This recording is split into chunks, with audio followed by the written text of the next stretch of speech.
Now, 12-year-old Victoria Olabode was in the Royal Manchester Children's Hospital when she had a stroke. Victoria needed a CT scan so that specialists could begin treatment, but it was 3 days before that happened, and by then it was too late. Victoria had sickle cell disease, and in a report seen by the BBC, the hospital said that junior staff hadn't recognised the signs of a stroke in someone with the condition. Her family say they'll continue to fight for justice. Here's our health correspondent, Jill Dummigan. Victoria Olabode loved performing. She wanted to be the next Beyoncé. But just weeks after this video was posted, she was dead. She was like the other half of me, and every time I get sad, then she always says that, don't get sad, everything's going to be okay. She was such a beautiful girl. She was an angel. She was an angel. I can't believe she's gone.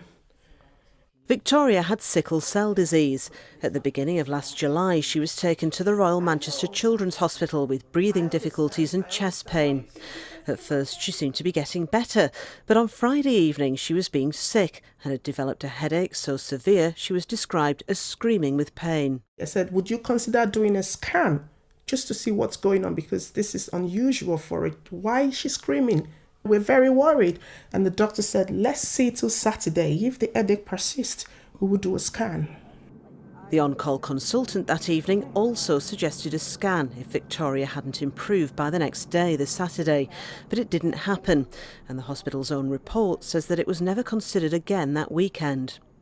The report states that at weekends, patients on Victoria's ward were reviewed by junior doctors who would then escalate any concerns to a senior consultant on call. But in this case, the junior team don't appear to have recognised symptoms of a stroke in a patient with sickle cell disease, and so Victoria's headaches were never discussed with the consultant. The following Monday, 3 days after her symptoms had started, Victoria had 2 seizures and finally had the CT scan which showed that she'd had a stroke. But by then, it was too late. If only I knew, I would have fought. I will fight with all. The only thing we want now is justice.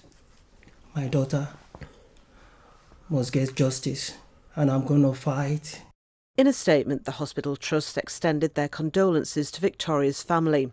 They said there'd been a thorough investigation into the circumstances surrounding her death and that they were committed to ensuring that lessons are learned. Victoria wanted to train to help children with sickle cell disease.